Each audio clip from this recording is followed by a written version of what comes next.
Hello friends, Krishna ஜெயந்திக்கு எல்லோரும் என்னென்ன sweets பண்ணீங்கன்னு கமெண்ட் பண்ணுங்கள். இன்றைக்கி வந்து ஒரு இன்ஸ்டன்ட் மில்க் பேடா ரெசிபி அப்படின்னு பார்ப்போம். யூஸ்வலாக நம்ம பாலை ரொம்ப நேரம் விட்டு காய்ச்சிட்டே இருக்கணும். அதுக்கப்புறம் அது திக்கானதுக்கப்புறம் அதில் தேவையான நட்ஸ் போட்டு நம்ம பால்கோவா இல்லை பால் பேடா அந்த மாதிரி பண்ணுவோம். இது வந்து இன்ஸ்டண்ட்டாக டக்குன்னு பண்ணிவிட்டு நம்ம செட் பண்ணிடலாம். இதுக்கு வந்து பால் பவுடர் தேவை, அப்புறமா பால், கொஞ்சமாக நெய், அவ்வளோதான். இது எல்லாமே நம்ம பேசிக்காக வீட்டில் இருக்கிறது தான்.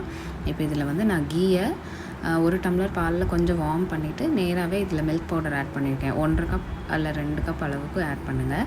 இது உடனேவே நான்ஸ்டிக் சட்டினா நீங்கள் சேர்ந்து வந்துடும். உடனே நான்ஸ்டிக்னால் ஒட்டாமல் வந்துடும்.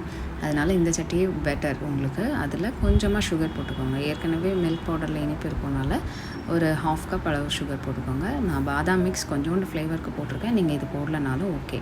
அப்புறமா இந்த மாதிரி ஒட்டாமல் வந்ததுக்கப்புறமா இந்த கொஞ்சம் நேரம் கிண்டிங்கன்னா அந்த டெக்ஸ்சர் உங்களுக்கே பார்த்தாலே தெரிஞ்சிடும். This is okay. இதோட குக் பண்ணதை நிறுத்திட்டு நீங்கள் வந்துட்டு ஒரு கண்டெய்னரில் பட்டர் பேப்பர் வச்சுட்டு அதில் இதை ட்ரான்ஸ்ஃபர் பண்ணிக்கலாம். அதுக்கப்புறமா மேலே கொஞ்சம் நட்ஸ் போட்டுட்டு இது கொஞ்சம் நேரம் செட் ஆக விட்டுட்டு கட் பண்ணிங்கன்னா உங்களோட இன்ஸ்டன்ட் பேடா ரெடி. தேங்க்யூ. ட்ரை பண்ணி பாருங்கள்.